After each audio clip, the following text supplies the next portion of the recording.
How's it going, Rogues Gallery, and welcome to an Outsiders Limited set review with me, Red Zone Rogue. I don't know why I ordered it that way, but today we're talking all things Outsiders Limited. If you are new to the channel, you might not know that I'm actually a huge fan of Limited.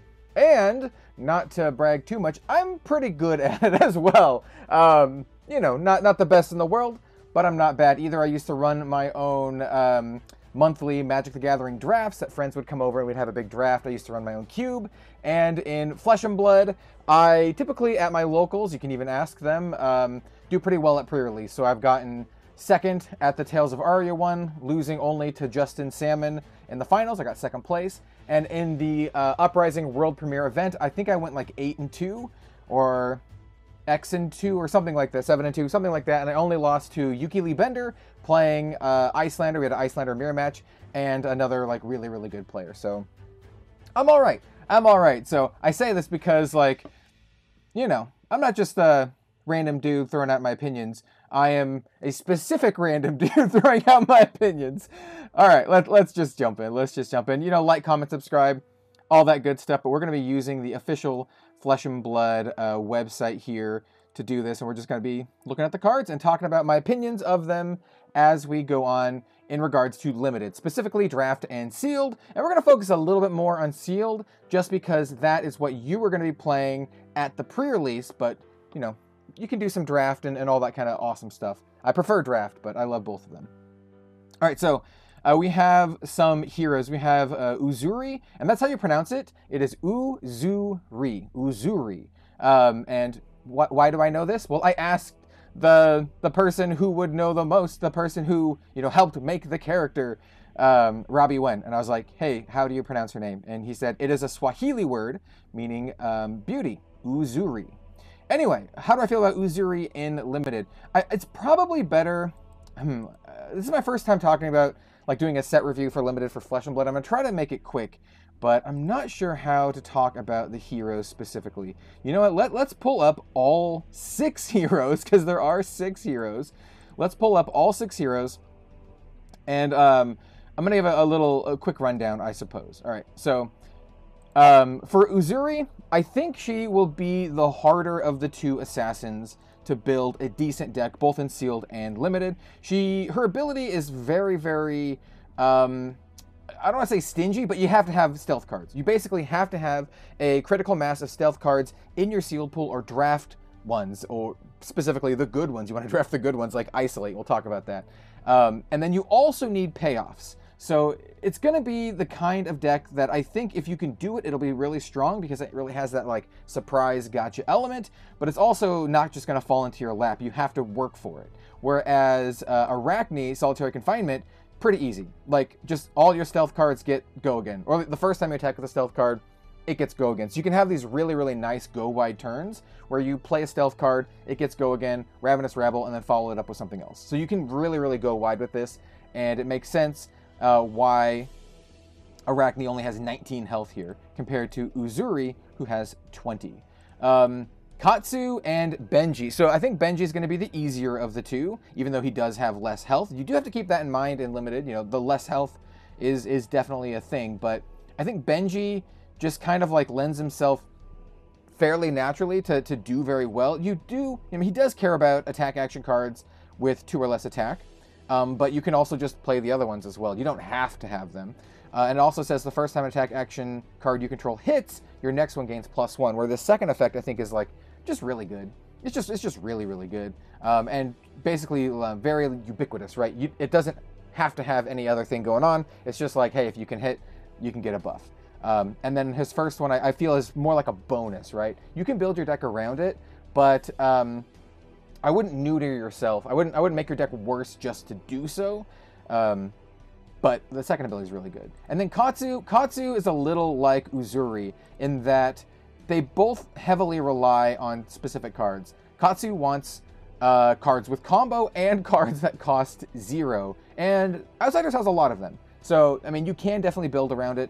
And Katsu can be very strong if you can get there. But in Sealed, for example, you just might not get enough cards to make him good. Same with Uzuri. Whereas I feel that Benji and Arachne are just kind of like, they're probably going to be pretty good no matter what. So I think these ones will be the ones that you fall back on a lot of the time for these particular classes. And then like Katsu and Uzuri, if you can get there, I think they'll be very good. Azalea and Riptide, sort of similar. So Azalea, I mean, she's the classic ranger.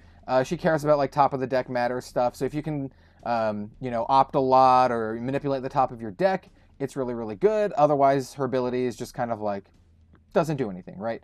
Where Riptide seems really sweet. I'm not gonna lie. I think Riptide is along the lines of Benji and Arachne, that he's just generally good. And I say that saying that you should ignore the second part of his ability. Yeah, the traps will be good. They do have to trigger. You don't just deal the 1 damage for playing the trap. You do have to trigger the trap, which means like its effect has to at least, you know, try to go off. But it's the first ability, I think, that makes him really good. It says whenever you play a card from hand, you can put a card from your hand face down into your arsenal. So that's super, super good. It kind of gets over the ranger tax, right? So every time you play a buff card, you can put a card face down, you know, something like Death Touch that we'll talk about, and then you can go from there and just kind of continue your turn, not have to worry about your bow shenanigans. And you do have a token bow here, and it's pretty like resource intensive. So for that reason, I think Riptide, Benji, and Arachne are probably the early forerunners for being like the easiest ones to build, especially in sealed. Now in draft, you can sculpt your deck to be very good if you're a very good drafter. So you can have a really good Katsu, Azalea, or Uzuri deck, but they feel a little bit more leechy. Like they really care about their mechanics more, whereas these ones are kind of just like freebies, right? Like this is just generically good. Same with Benji's second ability, and same with Arachne. Though Arachne does care about the stealth cards, but as you'll see, we have a lot of stealth cards. So that was my little spiel on the heroes. Let's start talking about some of the stuff. So your token weapon, real quick, is Barbed Castaway for Rangers. Like I said, it's pretty resource intensive, instant. Put a card from your hand, or you may put an arrow from your hand face up into your arsenal, and then also, once per turn as an instant for a resource, you can turn an arrow face up in your arsenal if you do put an aim counter on it. That aim counter thing is going to be pretty good. Most of the time, you will just arsenal card at the end of your turn, either from a ponder token or just from naturally having a card in your hand, and then you can turn it face up to get that arrow, that aim counter bonus here. Obviously, Azalea, this is going to be like a big one for her, whereas Riptide, you can kind of get around it a little bit. It's a token. You get it no matter what, so, you know, no need to talk about that. The legendary cards, I'm not going to spend too much time on the legendaries, because let's get real. If you're at your LGS, if you're at like a skirmish or whatever, and you open a trench of sunken treasure, you're gonna take it, right? If it's a draft, you're probably gonna take it, and if it's sealed, great. How good is it? I think the trench is really good for Riptide, and then like for the other Rangers, it's probably all right. But I mean, it's a legendary, so you're just gonna take it. And for me personally, for any of the legendaries, regardless of their power, early on, I want to try to play with them. Like, even if they're not as good as some of the common ones in Limited, I'm going to try to play with it anyway. It's a legendary. Of course you're going to do that. Same with the Quiver of Abyssal Depths, though... Well, no, we're Limited, so your deck's pretty small. Yeah, this is probably pretty good for Limited. I'd probably be very happy with this. Except for maybe Azalea, who has a really good token Quiver. We have Quiver of Rustling Leaves. I like this card a lot. This card helps you get over one of Ranger's biggest problems, which is drawing all buffs and no attacks. So for instant speed, 3 resources, reveal the top card of your deck. If it's an arrow, put it face up in your arsenal, then destroy this. So if you have a whole hand of buffs, no attack, you can activate your Quiver. It is a Majestic, so this is going to be one that you're going to not get very often.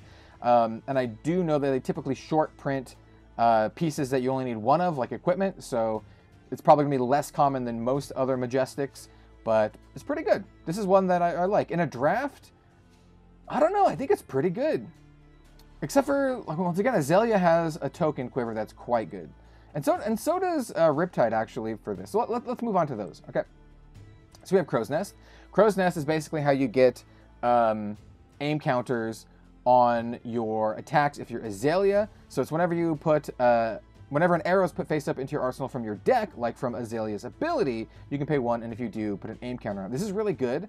It basically makes it so that your arrow that you're putting on from Azalea's ability will have dominate and also an aim counter, which is quite good. And this is a token once again, so you don't have to worry about drafting this. You just get this. You just get this with Azalea. Same with the Driftwood Quiver and Riptide. You just get it. And the reason I'm talking about these is because we want to talk about them in relation to the other quivers. This one's really good because it clears your arsenal as Riptide, and if you're stuck with a stinky trap in your arsenal, you need to clear it. So instant, destroy it, put a card from your arsenal on the bottom of your deck. That's all it does. If you don't draft a lot of traps and you're playing Riptide, I think obviously this is like a slam dunk, right? Even Quiver of Abyssal Depths, obviously I think it's a slam dunk. If you have a lot of traps, you might want to run the Driftwood Quiver, but yeah. I think these are like interesting cases. It all depends on how many of each thing you intend on drafting, right? So like Crow's Nest doesn't really matter if you don't have a ton of aim counter cards, right? And then if you have the opportunity to pull or draft a Quiver of Rustling Leaves, then it's quite good. It's quite good. So it's all, I guess, dependent on what you're drafting and how much you get into it and how much you want to, go for aim counter stuff. Because there is some pretty good aim counter stuff, but the best ones are at Majestic. All right, so we have some common equipment. We have Wayfinder's Crest. It's a 1-block blade break. When you defend with it, look at the top card of target hero's deck. I really, really like this. This is great in both decks, both Riptide and Azalea. I think it's obviously better in Azalea because if your opponent is attacking you, you can block with it, look at the top card of your deck, and if it's an arrow, you can be like, okay, cool, now I can activate Azalea's ability on my turn and get that dominate, which is great. You can also look at the top card of your opponent's deck if you'd like, but it's not bad. It's not bad. I don't mind. I actually quite like picking up equipment early in draft because they're onboard effects that you have just access to, and getting a full equipment suite I think is fairly important. Fairly important. So not bad. Not bad. Amplifying Arrows, probably not great in Limited, to be honest. It cares about pumps. So if you have a critical mass of pumps, it might be okay. And it is a 3-block yellow arrow, which is not bad. It costs 0, but you might have to filter through your bow, so it could cost 1. If you're playing Riptide, it could cost 0. So if you play like a pump, put Amplifying Arrow into your arsenal and then just play it for 0. That's not bad. And if you do a pump that is like a +3, then it'll get an additional +1, so it'll come in for 6. So it says, well, it's face up in any zone. If it would gain attack, it gains that much +1. So this is all right, but there are some better ones than it, and you really need a lot of you need a critical mass of pumps for this to be very good. There are definitely some commons that I would take over this card for sure, and also it like doesn't leave you open in a draft or anything. If it's sealed, yeah, play it. We have Barbed Undertow. This is probably the best arrow in the set, maybe one of the best arrows in the entire game. It's up there. It's up there. So this is a 1-cost 5, block 3. This one cares about aim counters. So this one actually could be very, very good in both decks, to be honest. But it's pretty good. So it's a 1-drop. Like I said, attacks for 5. If it has an aim counter, it gains. When it hits a hero, choose red, yellow, or blue. Until the start of your next turn, they can't pitch cards of the chosen color. Quite good. Very debilitating. Can give you the tempo back entirely. Choosing like blue can really just stymie some decks. I like this card quite a bit. I would probably draft this very highly if I was playing Ranger. And once again, in Sealed, this will definitely lean me towards playing Ranger. I think one of the better attacks in the set. Next, we have a bunch of traps. The next 3 are the Riptide Legendary Specializations, so you can only play these in Riptide, and as such, they are very narrow in application, but they're very strong. So we have Buzzsaw Trap that if you defend an attack with attack greater than its base, then it can't gain more attack this turn and it loses all the attack. In this set, that can come up here and there, right? There are a lot of pumps in the set. So this is probably not bad. It's also a 0, 3. A lot of the time, would I take this super early in draft? And like, does this make me want to play Riptide? I don't know. Maybe. This is one thing I'll have to like wait and play more in Limited to see how it is, but it's also like a legendary Riptide specialization, so it's going to be pretty hard to pull. I would probably draft this just because I want to play with it and see how it is in limited. That's where my stance is on it. The effect seems good, but... And, like, you might be able to trigger this often to actually get Riptide's damage ability. I don't know. This is, like, in the middle of the road for me. I think it's probably pretty good. Collapsing Trap is disgusting. This is really good. So, yeah, its effect is, if it defends an attack with Go Again, and there's a lot of Go Again in this set, the attacking hero discards their hand and then draws that many -1. It ruins their hand and makes them essentially discard a card. This is super, super good. This is a card that definitely makes me want to play Riptide. And there's like I said, there's a lot of stuff with Go Again. Ninja stuff has Go Again all over the board. Arachne Solitary Confinement just gives their first stealth card Go Again, because it doesn't have to have base Go Again, it just has to have Go Again. And then Ranger is going to be hit and miss with Go Again, but I think this is still very, very good. So yeah, I think this one makes me want to play Riptide. We also have Spike Pit Trap. This one is iffy. It's probably the weakest of the three in limited because it cares about the attacking hero playing reactions. It could be very good against specifically Uzuri, which does play a reaction or activate a reaction. So if they do, put the top card of their deck into the graveyard and they lose X life, where X is the number of cards in the graveyard with that name. In limited, I don't know. This is like I said, the weakest of the three. I don't think this really pulls me towards Riptide. So this is like on the bottom. I would definitely pick like commons over this. There's a lot of commons I would pick over this. Here we have Melting Point. It's a 1/4, block 3. So it's a 1 for +4, block 3. And then if the arrow has an aim counter, again, when it hits a hero, destroy a one-handed weapon they control with base 1. This is actually hilarious versus the ninjas. Like, blowing up one of their Kadachis is absolutely hilarious. I think this card is great. I think this card's great in limited. This is going to be nasty. This is going to be so nasty. Like I said, especially against ninjas. And it's a block 3. It's a pump for 4. This is going to be good in both Riptide and Azalea. I consider this a pretty high pick in draft. This is sweet.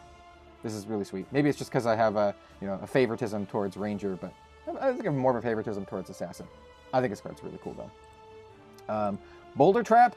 I think Boulder Trap is also pretty good. So it's a 0 for 3. All of the traps are they block 3. So it is a yellow, and it says when it defends an attack with greater than its base attack, put a -1 counter on an equipment that the attacking hero controls. I like this in like both Rangers, to be honest. I think this is sweet. And yellow is a really good place to be because it lets you activate your bow and then also shoot an arrow. So I like this one. I don't think it's super crazy, but it's still good. And putting that -1 counter is essentially like dealing your opponent 1 damage, right? It's more or less dealing them 1 damage. It's like 1 virtual damage. Since there's no arcane damage in this set, yeah, it's basically like dealing with damage. I like this card. So like with Riptide, it's like almost dealing him like 2 damage. It's almost like a reckless swing. I do like Boulder Trap quite a bit. Medium to high pick for me, I think. It doesn't really solidify it because you still need a good deck to go around this, and that's true for a lot of them. But I do like Boulder Trap. Pendulum Trap. I don't really like this for limited all that much. It says when it defends, an attacking hero's played or activated a reaction this chain link, like Uzuri, put the top 2 cards of their deck into their graveyard. So you can kind of do like a fatigue style build. Maybe there's a fatigue Riptide in the works, or maybe, I don't know. There's not a lot of defensive reactions for 4, basically, is what I'm getting at. So like, the fatigue might not be good, is where I'm going here. Like, there's not a lot of defense reactions for 4. Almost all of them block for 3, and so they're like, eh. And then, like, milling them 2? I don't know. Maybe people can convince me that this is better than I think it is, but I don't think it's that great. This set seems very aggressive, and this is not... This wants to be slow as hell. I don't know. Tar Pit Trap. This one, once again, triggers on defending something with Go Again, and like I said, I think there's a lot of Go Again in this set. This one's sweet. It says the next time an attack action card hits this turn, effects don't trigger. There are some good on-hit effects in this set, for sure. I like this one. This is one that if I'm already playing Ranger, I'll be happy to pick up, but I don't know if this one will make me want to draft Ranger. Like, if I pack one, pick one, and then like I see this, and I see like a Ravenous Rabble, I'm probably just taking Ravenous Rabble red. Ravenous Rabble red. But if I'm like, you know, pack 2, and I'm like already in Ranger, I'm like, you know what? This could be good. This could be good. So, yeah, I don't mind this card. I don't think it's like insane, but I think that the likelihood of it triggering it is pretty good. Next up, we have the Fletch. So we have Fletch a red tail, Fletch a yellow tail, and Fletch a blue tail, and they're all kind of the same. They all pump. Red pumps for +4, and it says if you have an aim counter, red cards have -1 while defending this turn. Same thing for yellow tail, but +3 and yellow cards, and the blue one is +2 and +2 and blue cards. How do I feel about these? I don't know. I don't hate them. They're decent buffs, especially the red one, just like a 1 for 4, but they do only block 2. Not as good as that melting point card that we talked about, which is definitely like a block 3. So you still get like the benefit out of this. And you have to have the aim counter to get this buff, which might be a little like asking a little too much in limited. I'm really not sure how often you're going to be getting aim counters, because you really need a lot of setup. I think with like, I mean, like once again, you can always like arsenal a card and then use your bow to turn it face up to give it an aim counter. So you do have that. It's just kind of like a slow play, but if you're doing a lot of ponder tokens, then it could be good. And they also all cost 1. I'm iffy on these. I very much like these with Riptide, because you play these, put the card face down. If it's an arrow, it'll get +4, and then you just you know, shoot it off with Riptide and get a nice little bonus here. Like this plus the amplifying arrow, it would get +5, so it would come in for 7, like a 7 for 1, but with 2 cards. That's okay. That's fine. Yeah. Yeah, these are fine. These are fine. I think the most useful are the red and the blue for sure. Yellow is the most like meh. The blue just to help hose over blue blocks. But then again, I feel like a lot of decks are gonna be trying to do red heavy stuff in this set. So like the red one might just be the best overall, to be honest, because your opponent's probably gonna be like having like good red cards in their hand, and yeah, I'm not sure. These are like meh. They're like meh for me. Definitely not as good as Melting Point, but Melting Points are majestic. These are rares, I will say though, which is relevant for draft. Now we have the Lace cycle. So we have Lace with Inertia, Lace with Frailty, Lace with Blood Rot. I like all of these more than the Fletch cards because they all cost 0, which is really, really nice. And they all give +3. So they're all 0s for +3, which is great. And they all get an on-hit effect of dealing their chosen type of token. So we have Frailty, we have Blood Rot, and we have Inertia. And you know what? While we're here, let's quickly go down and check out the tokens. Blood Rot Pox is my favorite one because it deals damage. At the beginning of your end phase, destroy Blood Rot Pox, and it deals 2 damage to you unless you pay 3, which is pretty nasty. Frailty is really good against the ninjas in particular in this set, and the rangers too. Well, it's actually just fairly good, but I think just hosing over Kodachis is nasty. It just says your attack action cards played from arsenal and weapon attacks have -1, so that can be pretty nasty. And then Inertia is interesting for, you know, getting rid of setup. In limited, I don't think this one is that great. It says at the beginning of your end phase, destroy Inertia, then put all cards from your hand and arsenal on the bottom of your deck. It's fine, it's fine. I really think the Blood Rot Pox is where it's at though, and then Frailty can be pretty good. You can get some value out of it. Inertia is, like I said, in limited, I'm not 100% sold on it. So with that said, I very much like the Blood Rot Lace, and then goes to Frailty, and then Inertia in that order. But just keep in mind they're all like 0 for +3s. So like Riptide, I think these are all really sick. And Azalea, if you can get a good dominate turn, like dominate them, and then give them a Blood Rot. Nice. Or even like Lace or Frailty, give them a Frailty token, so it kind of like nerfs their turn. I don't know. I think they're all right. They're not like super high picks for me, but they are definitely cards that I'd be very happy to see if I'm already playing Ranger. And I think they're like I said, some pretty good buffs here. I like how we skipped Assassin. We went straight to just talking Ranger because we were down here. We'll go back up. We'll go back up. All right, so now we have Falcon Wing. I think this card's pretty sweet. It's a 0. Here we have all the colors here. It's a cycle. It's common. I think this is kind of one of your bread and butter cards. It's a 0 for 3, and if it has an aim counter, it has +1. It always has go again. So in Riptide, this card is really, really good. You can play like, you know, a 0 cost pump, like one of the lace cards, and then Falcon Wing for 6, because you put the Falcon Wing into your arsenal from Riptide's ability. Falcon Wing for 6, and then follow up with something else that doesn't have go again or something like that. I think this card's great, especially in Riptide. It's a common, so I'd be very happy, specifically with the red one here. Once you start getting down in color, you start losing value, but the blue one's not bad. You know, 0 cost, blue pitch. Only attacking for 1 is kind of like, in this case, you'd value it more as a blue 3, but I do like the red one quite a bit. Now we have Infecting Shot. So this is also another cycle. It's similar to the lace. So we have, this one is Blood Rot. Let me pull them all up. We have Sedation Shot, and then we have Withering Shot. So they're all the kind of the same thing. So they're all 1 for 5s. Block 3. If they have aim counters, they get +1. And then if they hit a hero, create that type of token under their control. So we have Frailty for Withering. We have Inertia for Sedation, and then we have why did I pull up 2 Withering? Where's the? There we go. Infecting.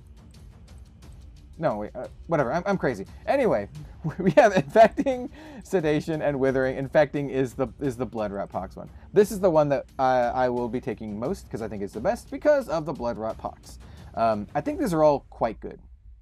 1 for 5 arrows with a good on-hit effect, block 3. In Limited, very good. Even in Constructed, the Infecting Shot might be alright. So I do very much like these. These are going to be some of your bread and butter arrows for sure. And if I already know I'm in Ranger, I'm going to pick it. Once again, this is one of the cards that I wouldn't pick early. Doesn't make me want to play Ranger, but if I'm already in Ranger, these are great. I'm very happy seeing these. And then the yellows are for 4 attack, and the blues are for 3 attack. Obviously, I think the reds are the best ones out of here. And the same order as before. Blood Rot, I think, is the best. And then we have Frailty and Inertia. Inertia's not bad, but the Blood Rot Pox is nice.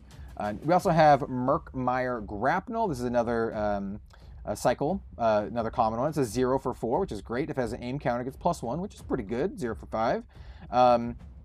And damage that would be dealt by Magyar Grapnel can't be prevented. Now, there's not a ton of damage prevention effects in the set. There is a couple, and we'll talk about them when we get there. But generally speaking, that effect is just going to be like, fine. I think this is just fine. A lot of the times, just a 0 for 4. Maybe you get that +1 if you're dominating it with Azalea. Then in which case it wouldn't cost 0. You'd have to pay 1 to put the aim counter on it. Same as with turning it face up. You'd have to pay 1 to put the aim counter on it. So with the aim counter, it's a 1 for 5. It's fine. This is like a fine one. 0 for 4, block 3. It's okay. Once again, definitely doesn't make me want to like specifically play Ranger for this card. And to be completely honest, I would take almost any of the on-hit token arrows over that, unless I already had a bunch of 1-drops and I just need more 0-drops. Same for Skybound Shot. This one's not bad. It's a 1 for 5, and if it has an aim counter at +1, blocks 3. So like, this is kind of like, let me just show you. Here's the comparison here. They kind of just do the same thing, except for this one gives them a Blood Rot Pox. So if you have the choice between these, you just take the one with the on-hit effect. I'm not sure, like, what's the deal with this? Why it's like strictly worse? Like, it is like just strictly worse, right? If Infecting Shot has an aim counter, it has +1. If Skybound Shot has an aim counter, it has +1. It should be like +2 or something. I don't know. So strictly worse than these. You pick it if you really have to. This is on the lower side of things. It's still a 1 for 5, but we can do better than that. Like Spire Sniping. This card, amazing for Azalea. So 1 for 5, block 3. When Spire Sniping is put or turned face up in your arsenal, look at the top 2 cards of your deck, then put them back in any order. And you know what? You play your, you activate your bow. Your bow puts it face up into your arsenal, and then you get a look at the top 2 cards of your deck and put them back in any order. And if you see a sweet arrow on there and you're playing Azalea, you're like, oh, time to dominate. And then once you dominate, then you can activate, or once you activate Azalea, put it into your arsenal face up, you can activate your bow, or activate your quiver here, because you put it face up from your deck, give it an aim counter, it'll have Dominate from Azalea's ability, all that good stuff. This card is really, really good in Azalea. If you are playing Azalea, this is great. This is one of the arrows that makes me want to play Azalea over Riptide. I think this is really good. Once again, it's also just a generic Ranger card, which means that I probably wouldn't pick it early, but if I know I'm Ranger, it leans me towards Azalea. Good card. For Riptide, it's fine. It's not great. Widowmaker, I think in Limited is really good. So it's a 1/4. Defense reactions can't be played to its chain link, so eat it, Riptide, or Ranger in general. If Widowmaker is defended by fewer than 2 cards, it has +3. Now, in Constructed, your opponent can block with something like a Goliath Gauntlet and like a Mage Master Boost or something, and then it counts. Like, even if they don't block, if they don't have block value, the fact that they're blocking won't give it the +3. But in Limited, where I think almost everything here has Blade Break, you're really forcing them to do something. And then a 1/7 otherwise is very good. It also has this evasion effect. I think this card is very good. Even the blue one, it would be like a 1/5, right? Because it gets the +3 here. I really like the blue one. Blue one I think is a really, really nice pickup. It's blue. It still attacks decently well, blocks well. I'm a big fan of Widowmaker in Limited. Very, very much so. I would consider this one of the higher pick commons for me. Yeah, I like it a lot. And that is going to be the Ranger stuff. Let's go back up to Assassin. Okay, so we have a bunch of daggers. You always get the Spider's Bite, and Spider Bite is pretty good. It's very resource intensive. You can use it in Limited. Hopefully you have better things to do, but you always have access to 2 of them. You also have Nerve Scalpel, which is the exact same thing as Spider's Bite, except it debuffs reactions when they defend with reactions. And then you have Arbitrate Class, which is the same thing, which debuffs non-attacks. And then we have Scale Peeler, which is the same thing and debuffs. It debuffs equipment. What do I feel about these? I mean, in Limited, Spider's Bite's probably going to be the most useful because your opponent's probably going to have a lot of attack actions, and this is a set, like I said, where it's just all fisticuffs, no arcane damage, so there's going to be a lot of attack actions in your opponent's hand. They want to make decks with a lot of attack actions, so honestly think the token one is like, it might just be the best one in Limited, to be completely honest. And these are all Majestics, so I honestly would not pick these very highly. I like them, but not for Limited. There's a lot of commons and rares that I would pick over these. So I think the Spider's Bite is just as good. Unless you have nothing else in the pack, I probably wouldn't pick them. Redback Shroud. So this is an interesting one. This is basically just like a block 1, get a freebie, like attack reaction, which in Limited is like still pretty good. You have no way to recur this in Limited because it cares about silver, and there's no way to make silver in this set. That said, I'm still drafting this every single time because I love this card, and it's not terrible. Like I said, it blocks for 1, and then you can attack, react, to destroy it to reduce the next attack reaction you play, which can be good, which can be quite good. So I think this is all right. Like, just as a card in your draft deck, it's all right. If it's sealed, obviously, you play it if you have a good assassin pool, and it's a legendary. And like I said, if you're at your locals, you're probably not going to pass it anyway. Let's get real. Let's get real. Yeah, I think it's all right. Not terrible, not great either. Yeah. Let's see. Infiltrate, I think, is crazy. This is a card that basically says, hey, you have to block me. Pray I don't have reactions. So 0 for 3, block 3. It has stealth. If it hits a hero, banish top card of the deck. You can play it until the end of your next turn. So if it's a reaction or an instant or something, you can play it on on your right now if you wanted to. I like this card a lot. This is a card that will make me want to play Assassin. Both Uzuri and Arachne, I think this is great with them, and this just makes reactions really, really good. And stealing a card from the top of their deck can be pretty good. Like, how rawly powerful is this? I don't know. But it has a fun effect, and it also has an effect that I think a lot of people think is scary, and they will commit a lot of cards to block this because they don't want you to have their cards. And I think that's what makes it really good. It's one of those really cool mind game cards. I like this a lot. I will probably draft this pretty highly. I'm like running by, every time I think of a card, like, would I draft it over Ravenous Rabble Red? This one is a yes, but I probably shouldn't. Yeah, that's what this one is. I probably will. I probably shouldn't. So that's my stance on Infiltrate. Shakedown is absolutely insane. This one is definitely one of the cards that, like, I see this and I'm like, yes, I want to play Uzuri. This one makes me want to play Uzuri because the effect is crazy. It's a 2 for 6, block 3, Uzuri specialization. If you played or activated an attack reaction this chain link, like Uzuri's hero ability, it has, when it hits a hero, choose red, yellow, or blue. They reveal their hand, banish a card of the chosen color. You should probably be picking either red or blue, depending on what you kind of want to do. I would probably pick red most of the time to just neuter your opponent's turn. But this card is actually disgusting. And when you combine it with other stealth cards like Isolate, it's going to almost always hit.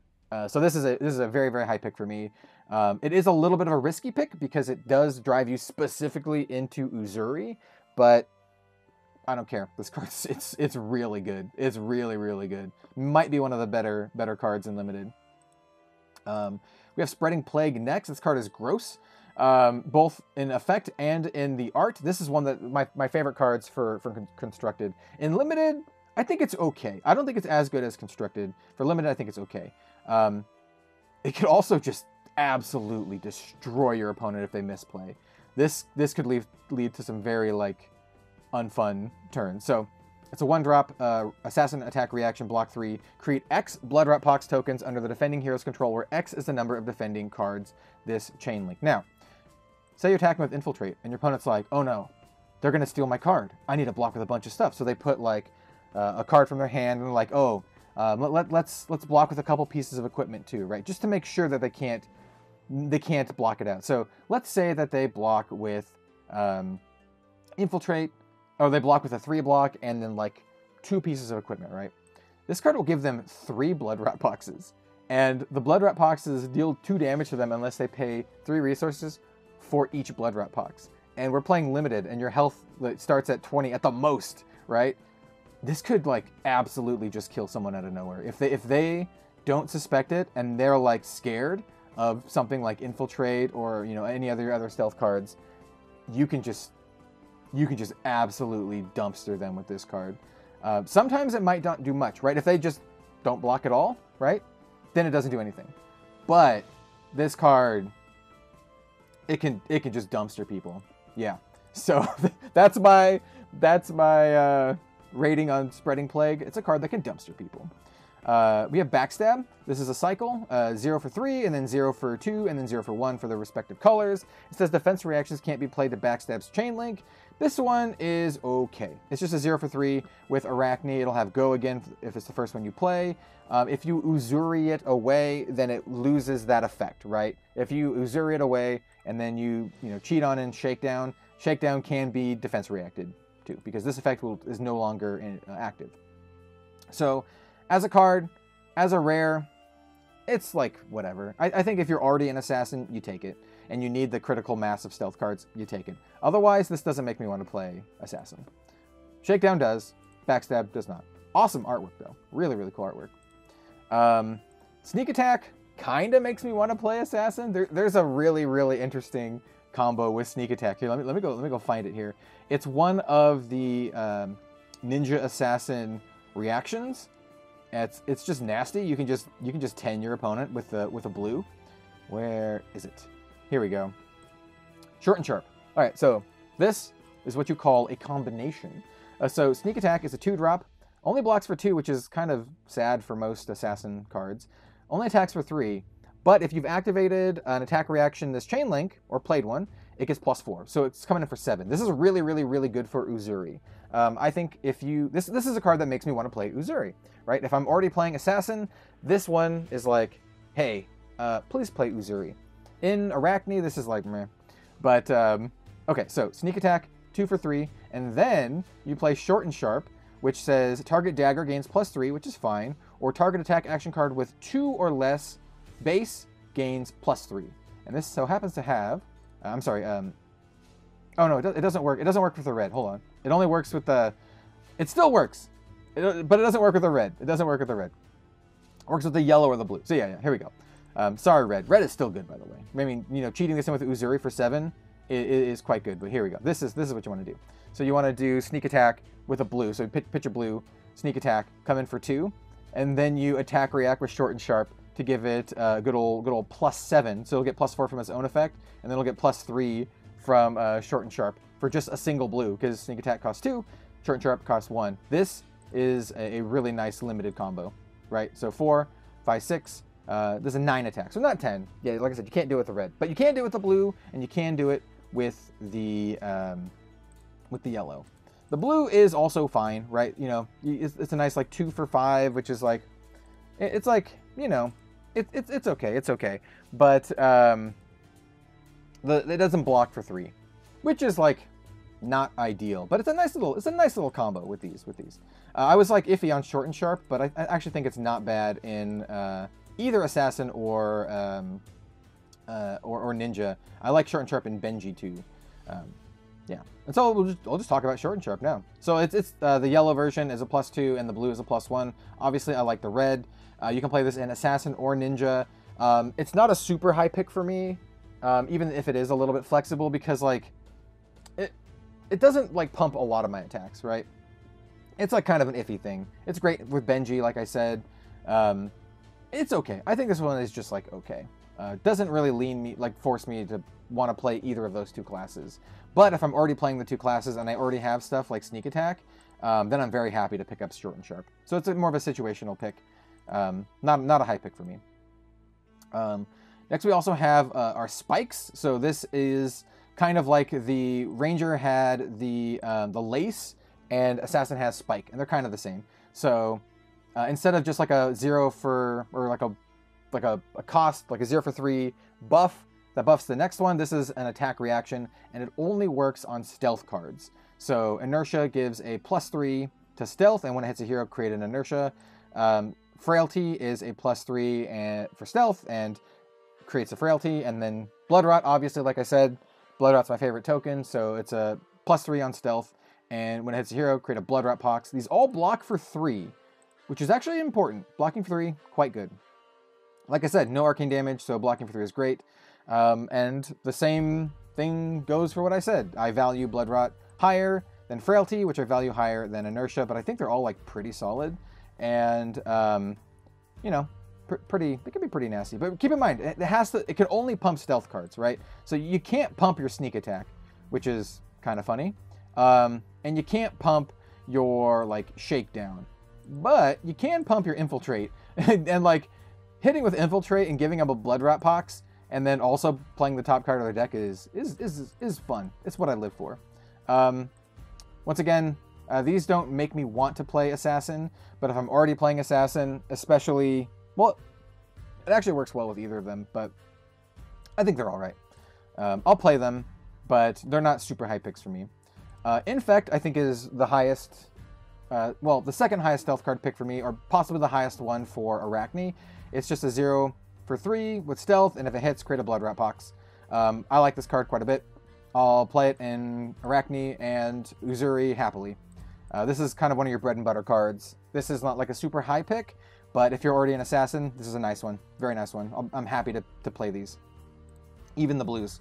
Because the blues, like it threatens a really nasty on-hit effect, and it feels real bad blocking a 1 attack just to make it so you don't get a blood rot pox. So these are all great. They all actually threaten around 5 points of damage. Yeah, I'm a big fan of Infect. So yeah, I'll be playing this card a lot. Same with Isolate. I think Isolate is very, very good, specifically for Uzuri, because it has Dominate. And the way it works is you're attacking with this. With Dominate, they can only block with 1 card from their hand, and then you Uzuri in something like a sneak attack, right? And it's coming in for 7 now. And it no longer has Dominate, but we're now in the attack reaction step, and they can, if they have any reactions, go for it. But we're playing limited, and the chance that they have reactions is somewhat small unless they're playing like Ranger with a bunch of traps or something like that. So I value Isolate very highly. It's a common. This is a bread and butter card for Uzuri, for sure. I'm not sure if this makes me want to play Uzuri over anything else, but if I'm already an assassin, well, it does. But I'm not sure if it makes me want to play Assassin over any of the other classes. But if I'm already an Assassin, this one makes me want to play Uzuri. I think it's quite good. And if you have the support for it, it is very good. Same, and the full gambit for colors is true because you don't really care about the attack. You mostly care about swapping it in for something nasty. And then we have more nasty on-hit effects too, because like it's not just Shakedown and Sneak Attack. There's a bunch of other really nasty ones too. So I like this card a lot. Malign, I think, is probably on my lowest end of the scale for stealth cards. 0 for 3, stealth, blocks 3, damage that we dealt by it can't be prevented. Like I said, there are some damage prevention effects, but they're not super common. And yeah, this is just a filler in Limited, and honestly, maybe even in Constructed. I don't value this one very highly. If you need stealth cards, you'll run it. You'll fill your deck with it. Definition of a filler. Prowl, I think, is actually quite good with Arachne. So it's a 0, 3 stealth, and it says the next stealth card you play this combat chain gains +1. With Arachne, this is great. So you play this, it has Go again, and then you play another stealth card, and it gets +1. That's really good. In Uzuri, in Arachne, yeah, this is good. So this one is one of the ones you're like, if you're playing Arachne, you see this going around, you're like, yep, I'll snag some Prowls. It'll be nice. It'll be nice for your deck. Maybe even the blue ones, you know, could be nice for your deck. You can set up a nice little pump on your next stealth, and it's a blue and blocks 3. So I like Prowls. They're like medium level picks for me. If you're already playing Arachne, I think they're good. Otherwise, they're like whatever. We also have Sedate. This is the one that gives inertia. This one is like, it's just fine. The inertia is like, okay, this is on the lower end of the spectrum for me, in my opinion. It's one of the ones where like, yeah, if I need fillers, I'll do it. Wither is the one that creates frailty tokens. I like this one a little bit more because frailty tokens actually have more widespread applicable applications. So because of that, I think it's like, you know, not bad. So yeah, I do like Wither. It's fine. It's like one of the ones, like I said, it's like, doesn't make me want to play Assassin. If I'm already playing Assassin, I'll be happy to pick up a Wither or two. I'd much rather have the Bloodrot Pox one. I'd much rather have the Infect, or even Isolate, or even Prowl. I think those are all better in the decks that they go in, but it's fine. Razor's Edge is a nice little buff. It says target attack action card with stealth gains +3 and it blocks for 3 and costs 0. This is a nice little buff. I like this one. Doesn't make me want to play Assassin, but if I'm already playing Assassin and I'm drafting enough stealth cards, it's really good. If you don't have enough stealth cards, it's really bad. At least it blocks for 3. That's what I have to say about it. It's all right. You know what? This one's all right. But having to only pump stealth cards is definitely a downside, because a lot of the stealth cards, to be honest, aren't super good. Yeah. All right, let's talk about Ninja. Ninjas have Kodachis as their token weapon. It's one of the best weapons in the entire game, in my opinion. Kodachis are really gross.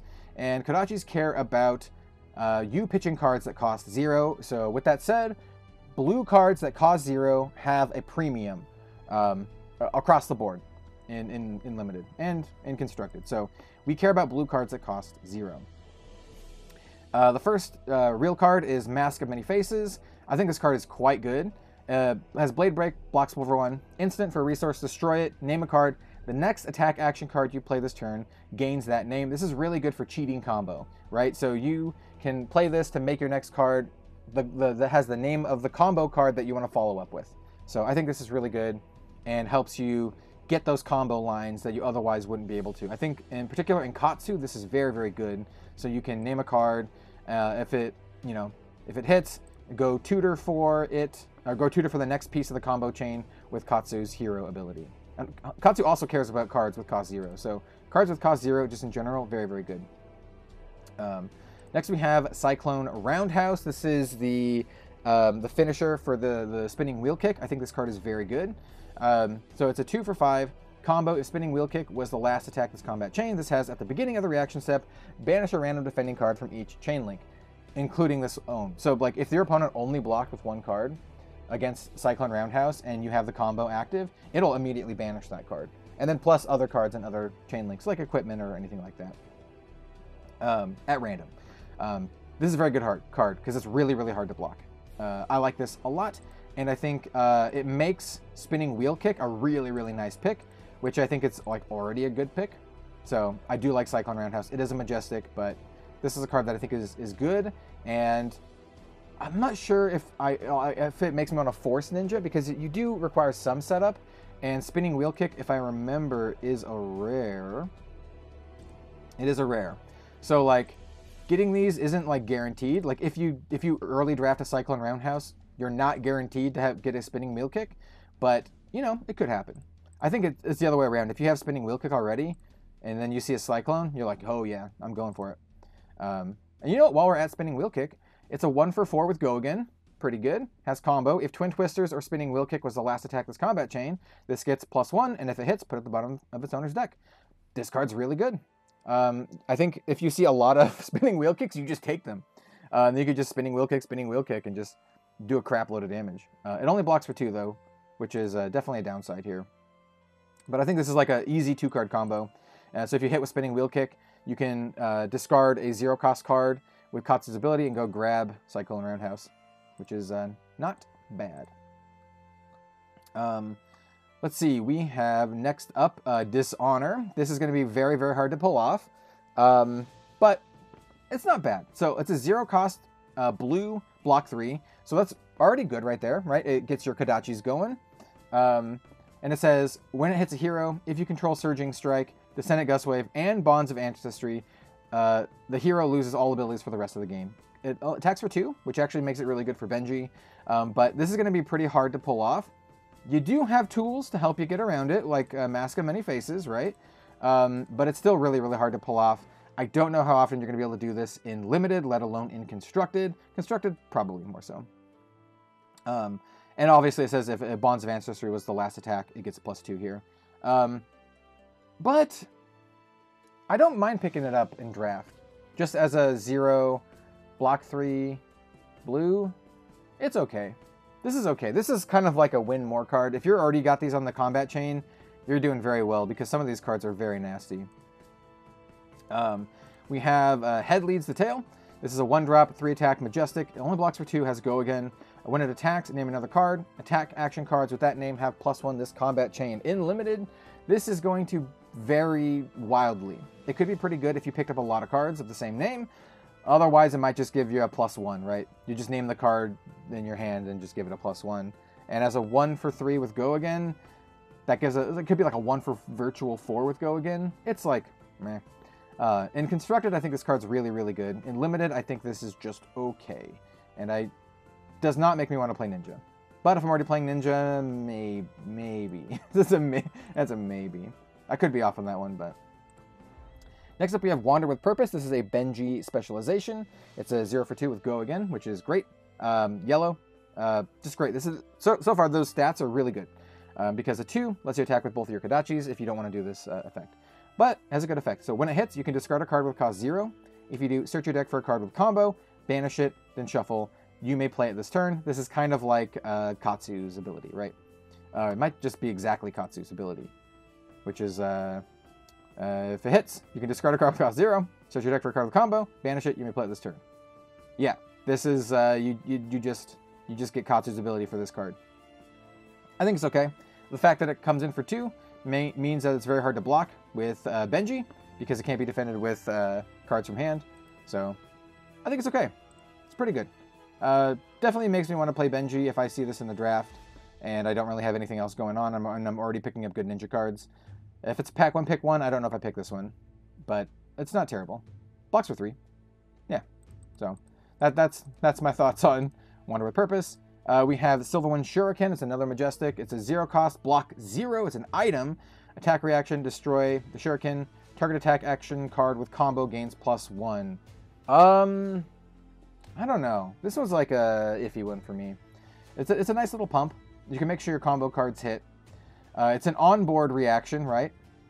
And it also blocks for nothing and doesn't have Go Again on itself. So you have to play this at the end of your turn and then hope you have a nice turn with combo later. It is a 0 blue pitch, which is not bad, especially for your Kodachis. I think overall this is probably fine, right? It definitely has some downsides, and the effect isn't like super good, but overall it's probably okay. I probably wouldn't pick it very highly though. If I'm already in Ninja, yeah, probably. If I'm not in Ninja and I'm still like trying to decide, I don't know. I don't think it's good enough to me like, ooh, Windmill Slam Ninja. Now we have Visit the Floating Dojo. This is Katsu's specialization. It's another zero block. 0 cost, 0 block. Blue pitch. Blue pitch, pretty good. 0, pretty good. It's an instant. Put a Surging Strike and a card with combo from your graveyard on the top and or bottom of your deck. I think that's pretty cool. It's pretty good for the long game, and in Limited you have a small deck size, so it's not bad. Definitely means you really want to be playing some Surging Strikes, which is a reprint, and it's a pretty good one. I think this one is also an okay kind of deal. I don't know how good this recursion is going to be, but like, you know what? It could be good. It could be pretty good because you put Surging Strike and then like the Gust Wave card on top, and you can have just a nice turn. And otherwise, you just pitch this for Kodachis. This is probably pretty good. If I'm in Ninja, I probably would want to play this. I think this does make me want to play Katsu. Yeah, if I'm already in Ninja. If I'm not, I don't know. Middle. Bonds of Ancestry, I think is really sweet. It's a 2 cost, 4 attack, 3 block combo. If a card with Gust Wave in its name was the last attack this combat chain, this costs 2 less and has Go Again. And also, when it attacks, you can banish a card with combo from your graveyard. If you do, go search your deck for a card with the same name, banish it, shuffle, you can play it this combat chain. This card's super good, I think. Even if you don't have a Gust Wave card, you can kind of cheese it a little bit with Mask of Many Faces, right? By making it so you have played a card with Gust Wave. And as a 0 cost 4, Go Again, banish a card, then tutor for a card, and then you can play it. I think this card's really good. I think this card's like super good. It also blocks for 3. Biggest downside is it doesn't have a base cost of 2, which means that, it doesn't have a base cost of 0, which basically means that you don't get good Kodachi action off of this, but I think the card is sweet, and it does have a full cycle. It does have a yellow one here that comes in for 3, and even a blue one here. Obviously the red one I think is the best, but what's really good about this is it doesn't care about hitting. It's just the combo. If you fulfill the combo, then you just get the effect. Like it's on attack, not on hit. So I like it. I like this card quite a bit. I think this is very strong. This is one of the ones that is like, yeah, I kind of want to do this, and I kind of want to go off with Ninja. Yeah, I think this is a very good card. I would call this a fairly high pick, especially if you're doing the Gust Wave shenanigans. We have Recoil. It's a 0 for 3 combo card. If Head Jab was the last attack of this combat chain, when this hits, your opponent puts a card from their hand on top of their deck. This basically means, hey, you have to block me. That's what this card says. Hey, block me. The blue one is the same, or the yellow one is the same, and the blue one is the same. I very much like the blue one because it's a 0 cost, blue, great for Kodachis, blocks 3, great. And then also, everyone is so sad having to block a blue card that's coming in for 1. So if you did like a bunch of head jabs, and then you do Recoil, your opponent's going to be very sad blocking this for 1. And they're going to want to, because if it hits, it still takes a card out of their hand. So I like this card. Yeah, I think it's pretty good. Especially if you're doing the head jab thing, right? Especially the blue one. I think the blue one is probably the best one here. Red's fine too, but blue's nice. Next up we have, we already talked about, oh no, we didn't talk about Spinning Wheel Kick. Different kind of kick. Oh no, we did talk about Spinning Wheel Kick, yeah? Yeah, no, we did talk about Spinning Wheel Kick. There's 2 art, like these arts are like very similar. Like they're just very similar. But okay, yeah, we talked about Spinning Wheel Kick. Next is Back Heel Kick, 0 for 3 combo. If Twin Twisters was the last attack of this combat chain, this has, if Back Heel Kick would gain attack, it instead gains that much +1. So it's kind of like the Amplifying Arrow. There's not a ton of ways to pump. I think this is just fine. Like, I'm not sure. There are some ways to pump, like Twin Twisters, right? So let's go take a look at Twin Twisters real quick. It's a reprint. It's a 1 for 3 with Go Again, and it has, if it hits, your next attack this combat chain gets +1, or Twin Twisters gets +1. So it's either 1 for 4, or you can pump your next one. The problem is it has to hit to get that, right? And so like your opponent's probably just gonna block it out. And if they don't, and you also have Back Heel Kick, then you can make this a 0 for 5 because it'll get +2 from the Twin Twisters. Is that too cute? They're both common, so you can maybe pull it off. It might be too cute. I don't know. I don't know. My inclination is that like this is just like okay, like not crazy but okay. Like, if your opponent's attacking with Twin Twisters, you got to be like, yeah, I'm just gonna block it. Like, I just block the 3. It seems pretty easy to do that. Yeah, I think it ends up just being fine. Nothing crazy. Be Like Water, 0 cost. This one has Go Again. I very much like that. When this hits, you may pay 1. If you do, choose Head Jab, Surging Strike, or Twin Twisters. This gains the chosen name. So it's a 0 for 3 with Go Again, or a 1 for 3 that also has this ability, but only if it hits. What I really like about that is it's kind of like this double-edged sword, right? So you don't have to commit the extra resource until you already know if it hits, but it also makes it so your opponent can prevent it. I actually think this card is very, very good and a very, very high draft pick for Ninja because it basically fills in all of these combo shenanigans that you want to do. So yeah, it does only block for 2, but I very, very much like this card, especially the blue one, for the same reasons. It's a blue, doesn't block for 3, but it is a 0 cost blue that also has a relevant effect, and it just feels bad blocking 1. I very, very much like the blue. So I think Be Like Water is a very, very nice draft pick, the blue one being probably the best of the 3. Deadly Duo is a 1 for 3 with Go Again, and it says when it hits, the next attack action card with base or 2 or less base attack you play this combat chain gains +2. So that could be good to pump up your yellow back heel kick to give it +3 to make it a 0 for 3. That's not terrible. You could try to do some weird like on hit thing, but the fact that this only comes in for 3 means it's very easy to block. Just block with the 3 block there. Very good with Benji, obviously, because Benji's in the art. And it synergizes with Benji's hero ability. So yeah, I think this is one that like leans you towards Benji over Katsu for sure. How good is it? I don't know. If it costs 0, I would say Windmill Slam. So the fact that it costs 1 is, it costs 1, but also doesn't synergize with your Kodachis or your Katsu shenanigans or anything. So I think it's probably going to end up being like decently good. It really like incentivizes your opponent to block. So it really like wants you to get a card out of their hand, which is not bad. So yeah, I say not bad. Not crazy, but not bad. We also have Descendant Gustwave. I think this is very, very good. It's a 1 for 3 with Go Again.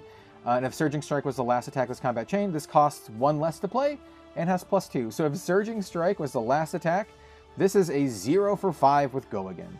This card is very, very good and really, really wants me to play Surging Strike because this plus Surging Strike is 2 for 5 Go Again, 0 for 5 Go Again, and then like it just follows up with more gross stuff like Bonds of Ancestry, because Bonds of Ancestry cares about Gustwave. And then, if you have it, you can do the whole Dishonor chain here. But I think like even just getting to Bonds of Ancestry off of Descendant Gustwave is absolutely disgusting. And this is a common. I think this card is very good. The fact that it has base cost 1 was definitely made for balancing reasons, because like if you're doing the thing, it's going to cost 0 anyway, but the fact that it has base cost 1 means you can't pitch it to your Kodachis, and you can't discard it to Katsu's hero ability, which is kind of a bummer. But other than that, I think this card is very good. It's a card that I think it makes me want to play Ninja. I think it makes me want to play Ninja. Yeah, I like it quite a bit. And like even if you don't have the Surging Strikes, you can do the stuff like, Be Like Water and make it pretend to be a Surging Strike, or you can have your mask that you're like, oh, this is a Surging Strike. I like this card a lot. 0 for 5 with Go Again is very, very good, and I don't think it's that hard to pull off if you are drafting specifically around it. In Sealed, it's just all up to your seal pool. Like maybe you have it, maybe you don't. Head Jab is very nice vanilla card, 0 for 3 with Go Again. This is kind of like a staple card. I don't think it's a super high pick, but if you're doing the punch cards, where are the punch cards? We had some punch cards in here. If you're doing the punch cards, then sure. You know what? Like this one, 1/2 punch. 0 for 3. If Head Jab is the last attack, this gains when it hits a hero, deal 2 damage to him. So this basically just says, hey, take 5 or block me. And Head Jab is like, it's just fine. So like you got some like punch combo synergy there. So I think Head Jab is pretty good, especially the blue. The 0 blue. I don't know if this combo chain is that good. It doesn't excite me as much as the Surging Strike combo chain with the Descendant Gustwave. So my inclination is that Head Jab itself is probably pretty nice for the blue one, and maybe even for the reds, just as like a filler. But like these might not be that great. Yeah. Here's Surging Strike. It's a 2 for 5 with Go again, and it's just like your combo starter. So if you're doing it, you're going to want to highly pick these. This is my favorite combo out of the ones presented here, out of the 3, and it leads you to the biggest payoff in my opinion. So I like Surging Strike. I think it's the one that if I'm playing Ninja, this is the one that I would try to go for first. But the fact that there are 3 different combos makes Ninja a little bit, you really have to tailor your picks. Otherwise, your deck's going to feel really muddy. And then we also have Twin Twisters, which we talked about. All right, getting down to it. We only have the hybrid cards now. So we have Assassin Ninja cards, Flick Knives. Flick Knives is interesting. First of all, it's a legendary, and like I said, probably just pick the legendary. But as a once per turn reaction, you can target a dagger you control that isn't on the active chain link, and it deals 1 damage to target hero. If the damage is dealt this way, it is considered to have hit, so you get the on-hit effect, and then you destroy the dagger. This also has Blade Break. What's really funny about Limited is you technically have unlimited access to tokens. So you have your 2 token daggers, right? So if you're playing either of them, you have unlimited access to your token daggers.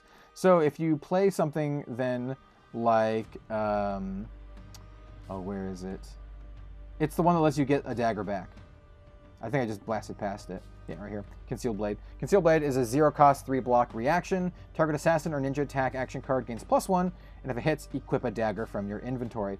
That part is only relevant if you destroyed a dagger with Flick Knives. So getting Flick Knives and Concealed Blade in Limited is going to be really, really hard to pull off. Like really, really, really, really hard to pull off. But if you do, I think it'll be fun. And the fact that this is just straight up damage, like your opponent can't block it. They can prevent it with prevention effects, but this is basically just free damage. And if you get this, this is like onboard way to just kill your opponent, like if they're at 2, right? Because you just attack reaction, destroy my dagger, deal you 1, and then the next turn attack reaction, destroy my dagger, deal you 1, right? If they're at 2, you can just get them. So I like Flick Knives quite a bit. Yeah, I think it's actually legit really good. Deal a lot of damage, and if you can get your daggers back, which is hilarious. And like I said, it says equip a dagger from your inventory. In Limited, not in Constructed, but in Limited, you have unlimited daggers in your inventory because they're tokens, limited tokens, because you have access to unlimited tokens. And this has been said by Flesh and Blood judges. So, but in Constructed, you are limited to the constructed constraints. So for Blitz, you only have 2 of any in your deck, and then in CC you only have 3 of any, even the token ones. But yeah, that could happen. Actually, Concealed Blade I like a lot, by the way. It's a 0 for 3. I mean, it's a 0 3-block blue pitch reaction that pumps up any assassin or ninja attack action only by +1. But like even then, it's like it's not bad. It's not bad. Also, I want to know who Akuo is. Is this the character in the art? Please, more Akuo. But yeah, I think Concealed Blade is all right. Doesn't make me want to play either of the classes, but it is a pretty open pick because, assassin or ninja. With Flick Knives, I think it's very, very good. If you have Flick Knives and you see this, you got to live the dream. You got to go for it. We have Mask of Shifting Perspective. This is a common assassin ninja equipment. Blade Break, 1 block. As a reaction, you can destroy it. Whenever a dagger hits this turn, you can put a card from your hand on the bottom of your deck. If you do, draw a card. So this is kind of cool. It's kind of like this cool filter effect. I mean, I think, how highly do I want to pick this? I like this in Ninja a lot more than I do Assassin, because your daggers are way easier to attack with, like the Kodachis. I think this is like way better with Kodachis. So as a Ninja player, I would highly recommend this more than if you're playing Assassin. And as a Ninja player, I think this is all right. I think it's all right. You got this like nice filter effect. You can always use it to block as well, but like your opponent probably wants to not block your Kodachis, and so like this is kind of like a sink below effect. I think this is probably pretty good. I'd probably take this decently highly. Like I said, I really like getting my full equipment suite, and I think this is like one of the better headpieces. We have Blade Cuff. This one's an interesting one as well. So Assassin Ninja, blocks 1. For 2 resources, your daggers gain +1 this turn, go again, and then Blade Break. So that's 4 resources to attack with your Kodachis for 4. That's not a good rate. That's not a good rate. And then It's 6 to attack with both of your daggers for Assassin, which is also not a good rate. So I'm inclined to think that this card's not that good, but it also is just a 1-block Blade Break, which isn't bad. I find myself thinking that I will probably only be using this as Blade Break, which is probably okay. I don't think this is a super high pick. But if you're in either of these classes and you have nothing else to pick in the pack, take it. Like, just get your equipment, block for 1. There you go. All right, we have Stab Wound, which is one of these weird dagger payoffs. It's a 0, blue, blocks 3, really good in Ninja. When this hits a hero, they lose X life, where X is the number of times a dagger has hit this combat chain. So you could go Kadachi, Stab Wound for basically 4. The problem is they have to just no block it, right? Where they can just block, it only attacks for 2. Unless you're playing Benji. So this is one that I think is very, very good, specifically in Benji. So you can like Kadachi, take 4. So not bad at all. And like I said, people are really not inclined to block Kadachis. I think it could be very, very deceptive. You could definitely kill people out of nowhere with this card, where if they're like at 6, for example, Kadachi for 1, take it, go to 5. Kadachi for 1, take it, go to 4. Stab Wound? Stab Wound? And they can't block it because you're playing Benji and it has base 2. So they either have to have equipment or some other prevention effect. So yeah, I think this card's going to kill people out of nowhere. This is a nasty one for Benji specifically. For the other classes, I think it's fine for like Assassin. It's fine, but I think it's very good in Benji. If you're playing Benji, this is a high pick in my opinion. And also, there's all the other stuff, like I said, blue, 0, 3 block. Yeah, cool. Good card. And Assassin, Knives Out. Knives Out is what I like over this Blade Cuff. So, like, I like doing this for 0. I mean, it takes a card from my hand, but this is 0, and your daggers get +1 this turn as a reaction. So, like, I don't know. I like the Knives Out. And then also, like, on a turn where, this just cares about the number of times a dagger has hit. Doesn't care about the damage it does. So if it cares about the number of times a dagger has hit, it could also get buffed off of Flick Knives. Like you can get this effect off of Flick Knives, which is actually kind of funny. So you could actually target dagger you control that isn't on the active chain link. Yeah, so you can Kadachi, and then attack with something else. Oh, no, you could Kadachi, and then Kadachi again, and then react Flick Knives, destroy your first Kadachi, and then Stab Wound, throw your other Kadachi, and then they'll lose 4 life, because if they let the Kadachi attacks hit, that means the Kadachis have hit 4 times, 2 from the attacks, 2 from the Flick Knives. Oh wait, no, I'm sorry.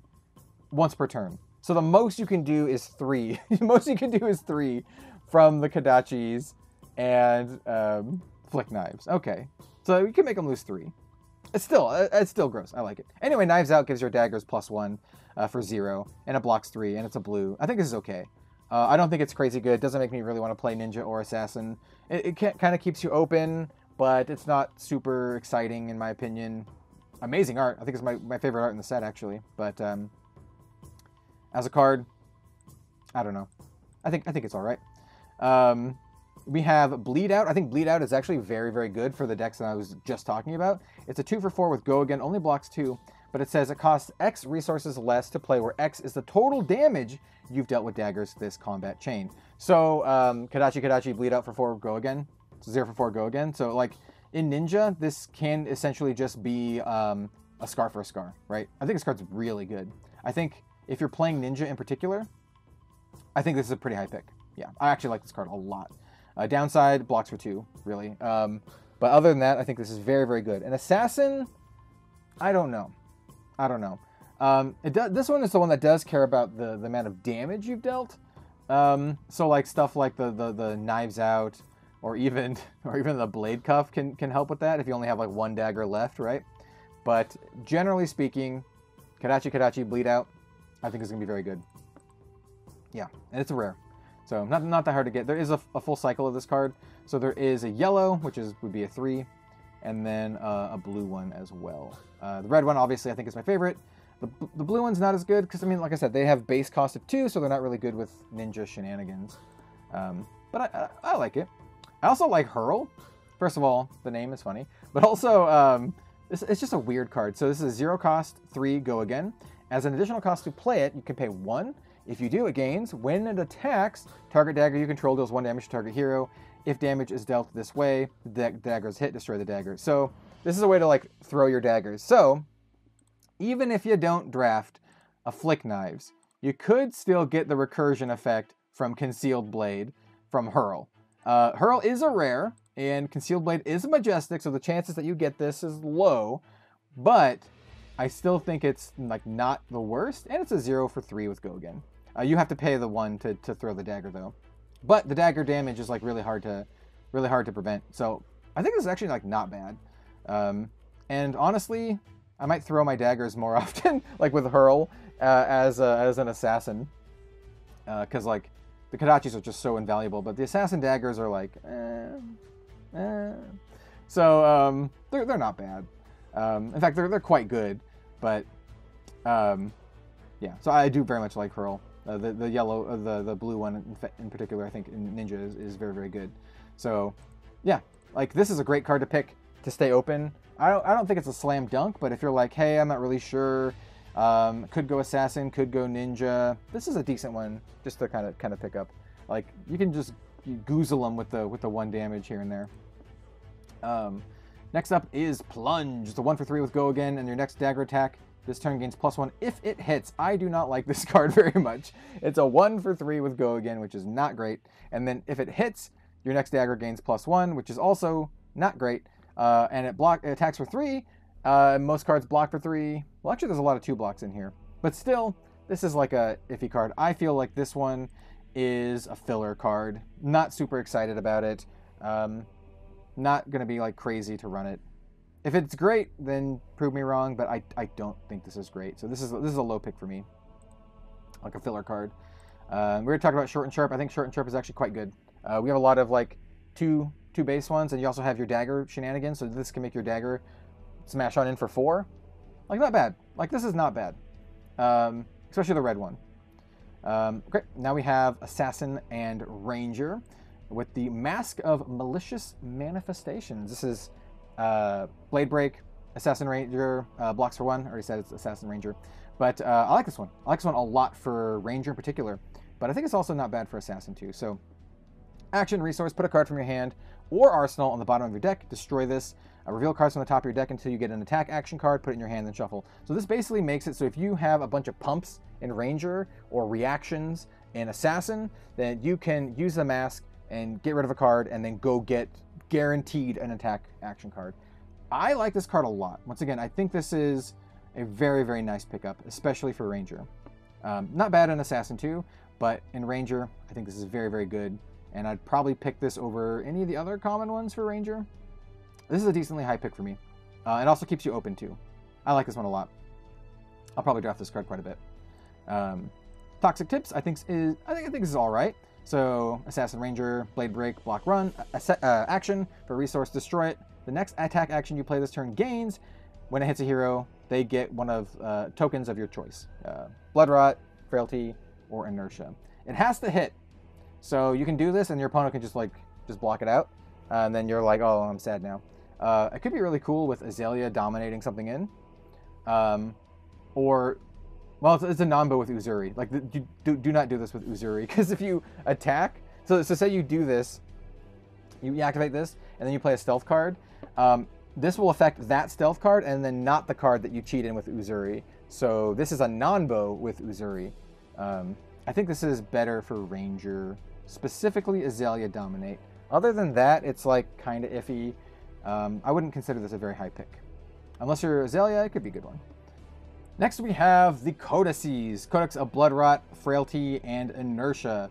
I think these are all very good, and I think you should probably pick them highly, especially Frailty and Blood Rot. So Blood Rot is a 0, go again, Assassin Ranger. Each hero puts a card from their hand face down into the arsenal.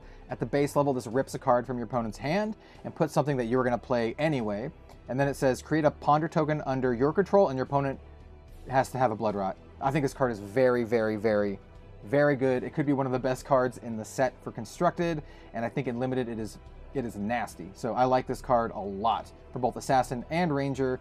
This is a card that makes me want to play both of them. Yeah, I'm going to draft this a lot. This is one of my top picks. Frailty is 0, go again, Assassin Ranger. Each hero puts an attack action card from their graveyard face down into their arsenal. Each player who does that discards a card, then create a Ponder token under your control and a Frailty token under each opponent's control. I think this is also very, very good. Getting back a key attack action card. It gives your opponent one as well, but I still think it's very, very good. And I will probably run this in my Ranger and my Assassin decks in Limited. It's a decently high pick for me, but not as much as Bloodrot. I think Bloodrot is just nuts. And then we have Codex of Inertia, which I think is the worst of the three, but still pretty good, in that each hero puts the top card of their deck face down into their arsenal. Each hero that does discards a card. I'd like to note that both of these forces a card out of your... I mean, all three of these forces a card out of your opponent's hand, right? Like, so these still make your opponent discard a card. This one makes your opponent put a card from their hand in their arsenal. So that, by the way, is just all good. These all demand a card out of your opponent's hand. They do get a card in their arsenal though. If they already have a card in their arsenal, just so you know, they don't have to do that. So yeah, so you get a random card from the top of your deck, right? Or whatever the card is on the top of your deck. It might not be random if you already know what it is from other card effects, but yeah. And then you also get a Ponder token, and your opponent gains an Inertia token. I still think this is not bad. But Bloodrot is definitely the best. And it's kind of like the same, order that I've been putting these in. Bloodrot, Frailty, and Inertia. Bloodrot being very, very good. I think Frailty is also still really, really good. You mean guaranteeing that they get a Frailty token, especially if they're like a ninja or something like that, or even like against Riptide, who's playing a lot of stuff from Arsenal. I think Frailty is very, very nice. So yeah, these are all high picks for me. Inertia is like on the lower side. I would say Inertia is like, whereas Frailty is like very good, and then Bloodrot is like, hell yeah, windmill slam this thing. Like, oh, I love this card so much. Getting the Ponder tokens, by the way, is always really, really good. Ponder token, if you didn't know, we'll cover that really quick. Ponder token says, at the beginning of your end phase, destroy Ponder and draw a card. So if you've played out your whole hand, Ponder will crack at the beginning of your end phase, draw a card, and then you can arsenal that card, which is really good. It's virtually like drawing a card. If you already have multiple cards in your hand, then it's almost pointless. Yeah. But, yeah, I think the codices are very, very strong. Specifically, Frailty and Bloodrot. Bloodrot is nuts. Let's see, what else do we have? Death Touch. I think Death Touch is nuts. Specifically in Uzuri and in Riptide. It's really interesting that Death Touch works really well with Uzuri and Riptide, but not that well with Azalea or Arachne. You can run this with them, but it's not as good. So, and that's because it can't be played from hand. So you can cheat this in with Uzuri, and then you can use Riptide's ability to put this in the arsenal and then play it. And then when it hits, you get to create a Frailty, Inertia, or Bloodrot box under your opponent's control. I like this card quite a bit. I think this is a pretty high pick for me. Keeps me open, lets me either pivot into Riptide or Uzuri, and it just has a really, really good on-hit effect. I very much like this card. The yellow is still a 1 for 5. The blue is still a 1 for 4. Very hard to block. Yeah, I like this card very much. This is a high pick for me. This is one of the cards that I want to see when I open up my packs, and it'll drive me towards playing either Uzuri or Riptide. And as such, I think it is just very, very good. Here we have Toxicity. I think Toxicity is a card that will either do absolutely nothing or kill your opponent. That's basically what this does. So it's a 0 cost, go again. The next Assassin or Ranger attack action card you play this turn has, when it hits a hero, they lose 5 life. First of all, non-bow with Uzuri. Not a very good card with Uzuri. So you're going to be wanting playing this with either Arachne or Azalea, which is actually kind of interesting, where like Death Touch, really good with Uzuri or Riptide, and Toxicity, I think it's still pretty good with Riptide, but much better with Azalea and Arachne.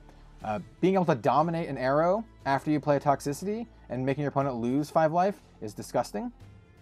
Though I don't know how I value this, right? This is a card like it has the potential to do absolutely nothing. You can play it and your opponent can block it out and it does nothing. So how much value do we put on that? Overall, I probably wouldn't take very many of these highly. If I'm playing Azalea and I know I can get some nice dominate effects off, I think this is good. Otherwise, it's like, it just says, hey, this attack gains, you have to block me. So it's interesting. It's very interesting. It also only blocks for 2. I would say this is probably going to end up being like a middling pick for me. It doesn't really make me want to play either of the classes. It's only one that like gets better the better your deck gets. Virulent Touch I think is very, very good, just like Death Touch. I think both of the touches are very good. So this is a 0 for 4, block 2, can't be played from hand, just like Death Touch. But it says when the Chain Link resolves, if it's defended by a card from hand, create a Blood Rot Pox token under the defending hero's control. So if they blocked, they have to take a Blood Rot Pox. Well, if they blocked the card from hand. So with Uzuri, you can like attack with a stealth card, they'll block, and then you can cheat in Virulent Touch to force a Blood Rot Pox on them, which is great. Or just normally, if you play this like Riptide, they're like, hey, I either take 4 or I have to deal with this Blood Rot Pox. I like this card quite a bit. This is another really good pick for me. It's a common. I'll probably be picking, you know, Post Malone here quite a bit. I like this card very, very much. Obviously, I think the red one is the best. The blue one is still pretty nasty. Though once you get to the blue, it's more likely that your opponent's just like, I just take it. Unless you're sneaking it in with Uzuri. Yeah, like I said, this is a common. I'll be taking this card quite a bit. It's one that like keeps you open, but like also is just really good. And we also have some traps. Blood Rot Trap, block 3. If it defends an attacking hero's played or activated a reaction at this Chain Link, they get a Blood Rot Pox. I think this is okay. It only triggers if they've done a reaction, so like it's good against Uzuri and you know other assassin stuff. I suppose there's not that many reactions in the other classes, so yeah, it's okay. I think this is like okay. I don't consider this a high pick. We also have Frailty Trap, 0 for 3. If they defend an attack with Go again, create a Frailty token. This one, even though I don't like the Frailty as much as I like the Blood Rot, I think this one's a lot easier to trigger, and as such, probably more valuable. You can probably trigger this a lot more. So in Riptide, I think this is pretty good. Even in some Assassin decks, I think this is actually not terrible. And getting that Frailty token against ninjas and all that kind of stuff is like not bad. Like, yeah, so I like this one. Not a huge pick for me, but if I'm already in these 2 classes, I like it. I like it. I'll probably take this over some other just middling cards. And then we have Inertia Trap, which is probably the weakest of the 3. If it defends an attack with attack greater than its base, then you create an Inertia under their control. And Inertia, like I said, is like, it's fine. It's fine. Yeah, this is like fine. Not a super high pick for me. Definitely like a filler. And even then, I'm like probably not super happy with playing it. Probably pretty happy with playing Frailty Trap. And now we have the generics. We have Vambrace of Determination, obviously legendary. This one cares about prevention effects, which is like not great and limited. And also you have to pay 1 to block it with blade, or pay 1 to give it +1, but then it also gains Blade Break when you block with it. Funnily enough, it's actually like pretty good to block 0 against that Ranger arrow, or the Widowmaker. It's actually like pretty good to block Widowmaker as a 0, because you can just like 0 block, doesn't have Blade Break, and it counts as one of the 2. That's actually kind of funny. But other than that, it's probably not that great in limited, to be honest. If you want to like, if you're at like a Pro Tour event, there's probably better cards at like common and rare, like over this. But in constructed, I think it actually has a place against Oldhim and some other decks that rely on prevention effects. So it's not bad. And at your LGS, you just take it in a draft because it's legendary. But in limited, it's a pretty low pick for me. Seeker's Hood. Oh, so there's a whole suite of Seeker's cards, and I think they're all like pretty good, especially with blues. They all do the exact same thing. So Seeker, all the Seeker's pieces, they're all generic. Instant for resource, destroy Seeker's Hood, prevent the next 1 damage that we dealt to you, or dealt to target hero, and then you get to opt 1. So if you actually have 3 of these, and you pitch a blue, then you get to prevent 3 damage and opt 3, which is not bad at all. It's not bad at all. So I think these cards are all right. They're not like crazy high picks. The fact that they prevent 1 damage is good against all the dagger throwing BS that's going on. Yeah, they're okay. I would say they're like middling picks. They're like the equipment that you pick up if you need them and you don't have any other equipment. So they're fine. I would take these over some of the filler cards for sure. This is the filler card as well. I would consider like equipment filler, but I consider equipment filler better than like deck filler, just because like you need to get those slots filled out. We have Silken Gi. Instant destroy it. The next attack action card you play this turn has -1 attack, but also costs 1 less to play. So this could make it so that you play some attacks for free, which is not bad, but they also get a debuff. I think this is probably okay. I'm trying to evaluate this on in like a draft. When do I pick this? I might pick this decently well. There's not a ton of like really good chess pieces. We also have the Threadbare Tunic, which says you get a resource, but you can only activate it if you have no cards in hand, which is like kind of jank. If you know some like good plays with this, let me know, but I feel like the Threadbare Tunic is a little jank.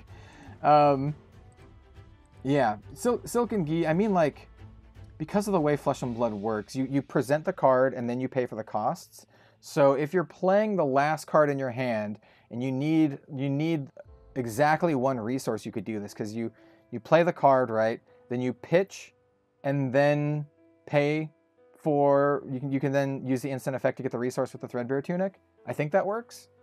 So I think you can kind of get away with this. Whereas this one's a little bit more ubiquitous. I don't know about these. I honestly don't know. I don't know. I have a feeling the Silken Gi is probably better, but I'm not sure. Yeah, I'm not sure. I mean, I'm going to be playing a lot of like Death Touch, and I think Silken Gi on a red Death Touch isn't bad. You know, making it come in for 5 for 0. It's probably not bad at all. Yeah, interesting. Yeah, that's my take on those 2 cards. Now we have Fisticuffs, which is an attack reaction for 2, destroy a target attack action card gains +1. This is probably also all right. I would like to note now that none of these cards here have a block of 0. They have a blank block space. So this means you cannot use them to block. So like Vambrace has a 0 block here. You cannot use these to block something like Widowmaker, because they don't have a block value at all. But because Vambrace has a 0 here, it means you can use it to block. Like you can't even defend with it at all. See, there's no thing on the bottom corner. So just keep that in mind. Fisticuffs I think is all right. Not a super high pick. If you need an arm slot, then you'll take it, and I think it's like not terrible, but also like not super exciting either. Really good to get the breakpoint on certain on-head effects like Death Touch though. Going from 6 to 7 could be nice. So like medium level pick. Then we have Fleetfoot Sandals, attack reaction, destroy it. A target attack with 1 or less base attack gains go again for free. This is just like a kind of a jank Snapdragon Scalers. I wouldn't consider this a very high pick unless there's like some nasty combo you can think of off the top of your head. This is like a low pick for me. I would much rather have the Seeker's Leggings than the Fleetfoot Sandals, but if you have to take it, then you take it, you know?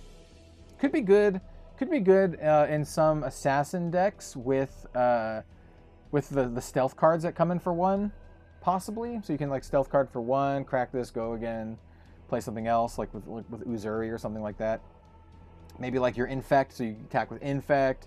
They block it, crack it, do some stuff. I don't know. I think it's probably okay, but not a high pick for me. Amnesia I think is quite good. It's a 2 cost, 6 attack, 3 block. Very good right there. If it's a hero, cards and tokens they own lose and can't gain names until the start of your turn. Now, for all intents and purposes, this kind of hoses over Ninja and Combo. Doesn't do a ton outside of that. I think this is generally okay, and most of the time it's going to be 2 for 6, block 3. Probably not a crazy high pick, but it does keep you open. I think this is an all right pick. This is going to be like a mid to high pick for me, I think. Though there are definitely more cards that I find more exciting in draft, like a Death Touch, for example. I think even though it's more narrow, being 2 classes and 2 heroes in particular, I'd probably have Death Touch. I'd rather have Death Touch than Amnesia because I think the on-hit effect is better. But this one against Ninja specifically is very nasty. So yeah, I don't mind this. And like an Uzuri, like cheating this in is also like not bad. So yeah, I think this is like a mid to level pick.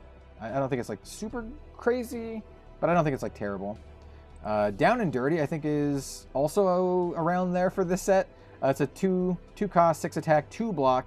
If it's in your arsenal, you can defend with it. So this is a card that you could draw off of a ponder token and then put into your arsenal and then block with it on your opponent's turn. It also gets around dominate because you're playing it from your arsenal, not from your hand, and it's not a reaction or anything. Other than that, in limited, I think it's just like fine. It's just a 2 for 6 for the most part. And then if you so happen to arsenal it for whatever reason, you can block with it and get some value out of that. But in limited, I think it's just okay. I really like Give and Take. So Give and Take is a 1 for 3 with Go Again with block 3, pretty good. And then if it's defended by, or whenever it's defended by an action card, you can put an action card with less than Give or Take's power from your graveyard on top of your deck, and that's every time they defend with an action card. This is something that they cleared up in the judge notes. So every single time they block with a card, you get that trigger. So if you have a way to pump this like a pre-pump, like, you know, the next attack gains +3, and then you play Give or Take, and then it's coming in for 6, right?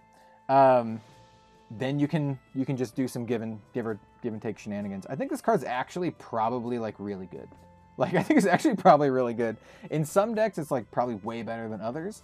Because it has to be less than, right? So this, at the base level, it has to be 2 or less attacks, or 2 or less costs. But I think this is actually like really good. I'll have to play around with it more to know how good it is in limited, but I am probably going to be taking this pretty highly. Leaves you open, has a good effect. Go Again. I like this. I like this card. Yeah, this is probably a card that I take almost over, not almost over anything else, but a very high pick for me. We also have Gore Belching, weird card. So it's a 0 cost, 7 attack, no block. When it attacks, reveal cards from the top of your deck until you reveal an attack action card. If you do, banish it, and this gains -X, where X is the attack of the banished card. Otherwise, it gets -7 and then shuffle. So I think this is really good in certain decks where you have low attack costs. So it's an interesting one. And you can also cheat this in with Uzuri and don't have to do that effect, right? Because when you cheat a card in with Uzuri, you don't do the when this does a thing, like when this attacks or when you play this trigger. So Gore Belching is just a 7 for Uzuri, so I think this is really good for Uzuri. It's probably also really good for like Benji when you're running a lot of like 2 attack cards, like 1 and 2 attack cards. So Gore Belching could just be like a 0 for 5. Doesn't have Go Again. So I think this is like okay, and in some decks it's gonna suck. Like Azalea and Riptide, when you're running a lot of like 5 attack arrows, this is gonna suck. So I don't know. This is probably, overall it's probably like eh. If I'm playing Uzuri, I'll probably happily take this. But most other classes, no. And like to stay open, I don't think this is really a stay open generic. I think it could just be a 0 for 2, which is very bad. So it's probably overall like eh. Like I said, I'm excited to play this if I'm Uzuri, or maybe like Benji. Burdens of the Past, I think, is one of my favorite cards for Constructed, and very, very bad for Limited. It is a strictly like sideboard card, though it is a 0 cost blue card that blocks 3, which is not bad, but it basically just hoses over defense reactions, and there's not going to be a lot of defense reactions in Limited. Like, there's no way your opponent's drafting 10 or more defense reactions. I mean, maybe? Their deck would suck. So, this is strictly like a constructed card in my opinion. But if you really need an extra card in Ninja, 0, blue, block 3 is not the worst. But it's not great. This is one of my favorite cards of the set. Premeditate is very, very, very good. It's a 0 cost.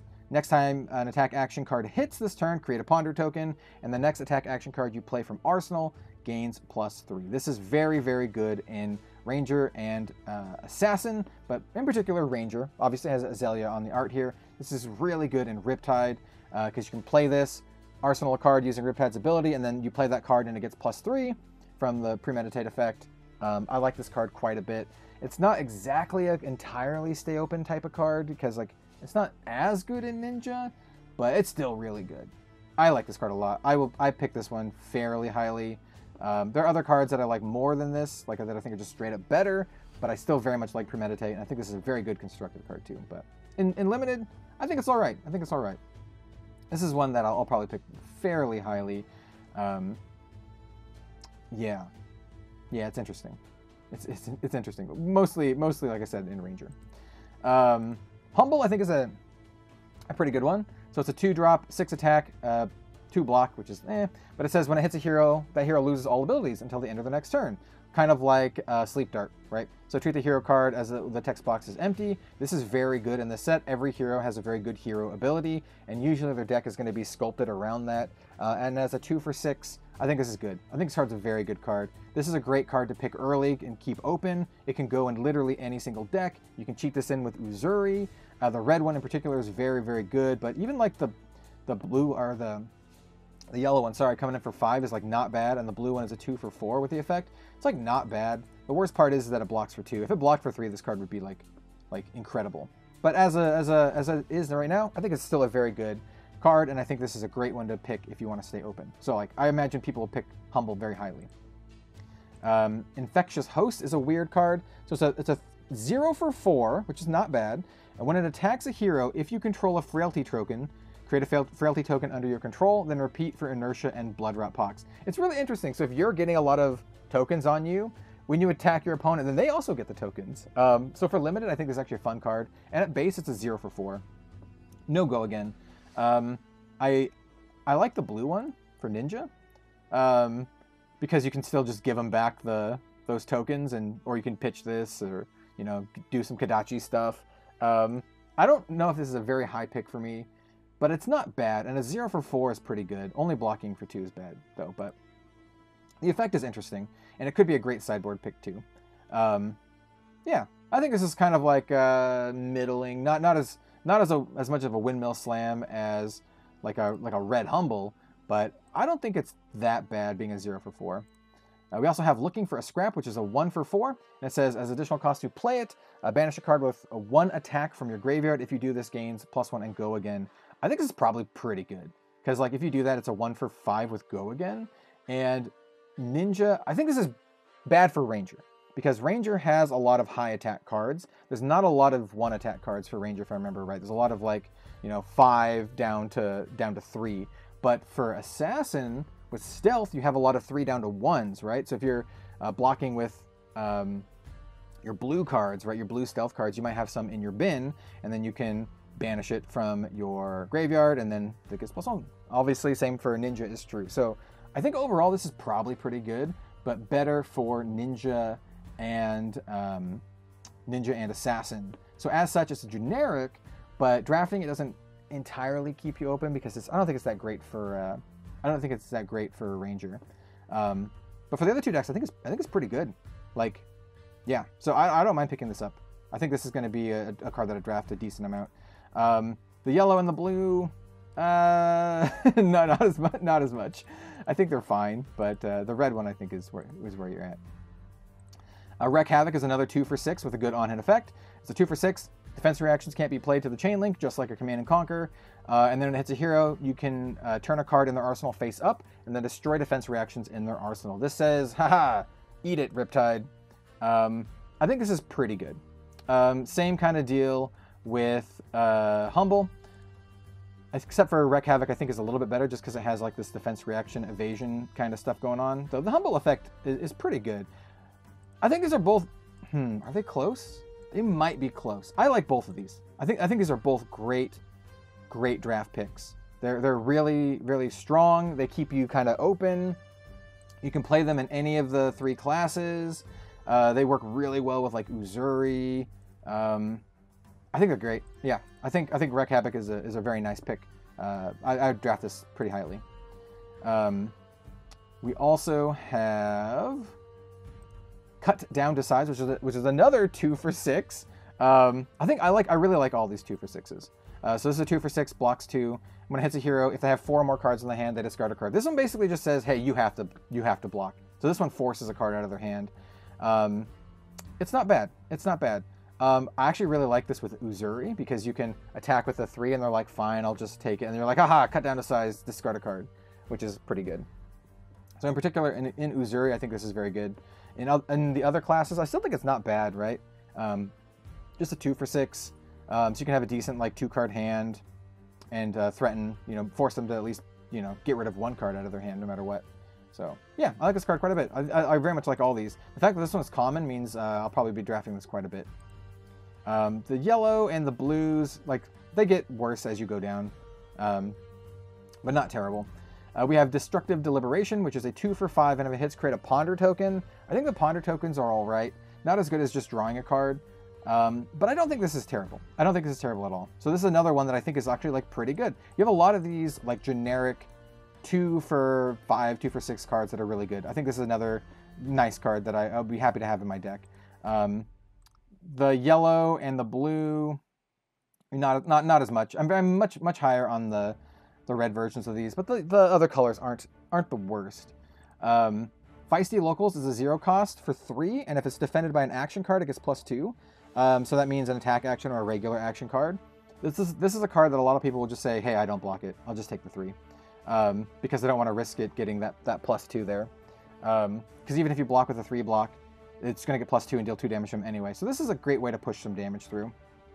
In Draft and Limited, I think it's probably fine. I think it's fine. The blue one is very not good, though, because they'll just... I mean, it does force them to block a 1. But they'll just take the 1. They'll just take the 1. Yeah, I don't know. This is like almost free damage, but not quite. Then we have Freewheeling Renegades, which is a 1 for 6, and if it's defended by an action card, it gets -2, so it's kind of the opposite there. It incentivizes your opponents to block right here. So like, it's another one that, like, you know, almost demands a card from their hand, right? Because it's a 1 for 6 at the base level. It's not terrible. I don't know. I think a lot of the time it's just going to end up being a 1 for 4, right? So if they block 1, it'll leak 1 damage through. I think in Limited, this is probably going to be fine, but not great. It could end up being good. I'd have to play with it more, but I think overall it's probably just like, probably just end up being like a 1 for 4 most of the time. And some of these other ones are just going to be not great either. But it very much does incentivize your opponent to block. So if that's your goal, right? If you want to, like, you know, force them to have cards out of their hand, I think this is not that bad. Ravenous Rabble Red is probably one of the best cards in the set for Limited. You already know what this does if you play Flesh and Blood. If you don't, it's just a really, really good go again card that's going to push a lot of damage.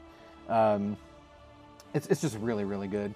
And the yellow is also very, very good. And the blue, while not being that great, because it could come in for 0, it's still like not bad in like Azalea, where you get to look at the top card of your deck and then decide if you want to, you know, do some dominate shenanigans. So like in Azalea, I think it's very good, but just generally speaking, this is a very high draft pick. And it's a common. You're going to take this a lot. Seek Horizon, I think, is also very good in Azalea. It's a 0 for 4, and as an additional cost, you can take a card from your hand and put it on top of your deck. And if you do, the gains go again. This is a very, very good card in Azalea. Like, this is going to be one that you take highly, because what you do is you play Seek Horizon, put a nice arrow on top of your deck, then you pitch a card to your bow, put a card in your arsenal, and then do Azalea to dominate the card that you just put on top of your deck with Seek Horizon. This is a very, very good card in Azalea, and as such, I would probably take almost all versions of this. Yeah, I think Seek Horizon is very, very good in Azalea. In other classes and heroes, not as much. Not as much. You know, a lot of the times it'll just be like a 0 for 4. But in Azalea in particular, this is a very, very, very good pick. We also have Spring Load, which is a 1 for 2. And if you have no cards in your hand, it gets +3. So this is interesting. So I believe this is how it works. Correct me if I'm wrong. But if this is your last card in your hand and you have a card to pitch, you present Spring Load, and it's not considered to be attacking until you pay for it.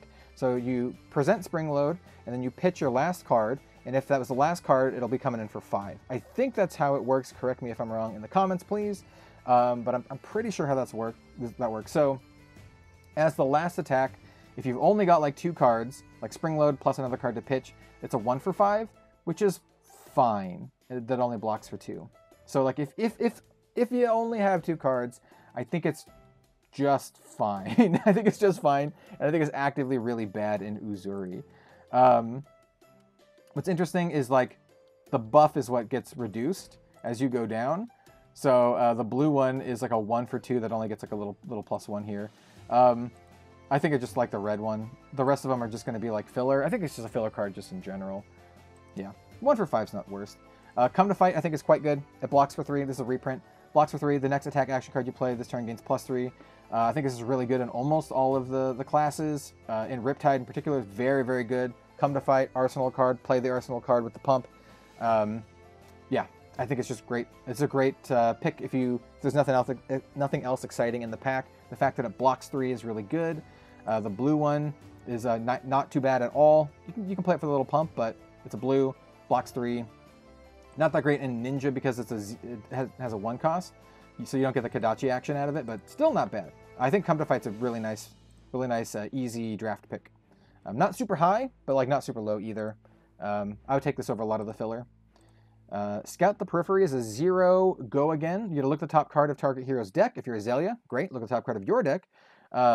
The next attack action card you play from Arsenal this turn gains +3. I think this card's really good in Azalea, actually, because you gotta look at the top card of your deck, and then you're like, I wanna swap that with the card in my arsenal, and then play it with Dominate. Oh, now it has a +3 from Scout the Periphery. The blue one is a +1 here. I think this is not terrible. In Azalea, I think it's very good, and a lot of the other ones, it's not bad.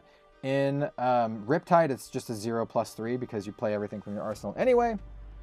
In the other 2 classes, it's fine. I think this is better in Ranger. So good pick in Ranger, and then other classes, I'm probably not going to be super happy to play it. We have Brush Off, which is a 0. The next time you be dealt 3 or less damage this turn, prevent it. Not bad. This is actually pretty good. Well, I take that back. I don't know. I don't know if it's that good, because most of the cards, like, how much better is this than just like a block 3, right? But then again, Oasis Respite ended up being really good. But then again, Oasis Respite, we also had Arcane Damage in that set. I don't know how good this is, and my inclination is probably not that good, especially the blue that prevents 1. But then again, if you're running up against like dagger throwing stuff, this could prevent the dagger shenanigans and also be a blue to pitch for Kodachis or something. So it could be better than I think. But overall, I don't think it's that great. It's probably not that great. Because, like, why would you want to do this when you can just, like, block with a card from hand? I don't know. And the last card we're going to talk about is Peace of Mind, which is similar. It's a 2-drop. The next time you be dealt physical damage this turn, prevent 4 of that damage, but you also create a Ponder token, which I think is very relevant. I think this card is actually pretty good. So it prevents only physical damage, but like I said, no arcane damage in this set. So for limited, I think it's good. And then also always creates a Ponder token. Even the blue prevents 2 damage and creates a Ponder token. I like this card quite a bit. I think I like all the colors. I think Ponder tokens are actually very nice. The red one obviously being the most, but I actually don't hate the blue one at all. I actually quite like the blue one in a lot of decks. So I think it's a pretty decent. I think it's a pretty decent card. So I'll probably draft this decently enough. Probably don't want too many of them in your deck, but yeah, that was our. Oh my god, it's almost 2 hours long. My girlfriend's gonna kill me. That was our Outsiders draft and sealed limited set review. Thank you all for sticking around. I'm gonna go now. That was much longer than I thought. Thanks so much, everyone. We'll see you next time, and good luck at your pre-release and skirmish season. I just tossed it on at the end. See you later, everyone.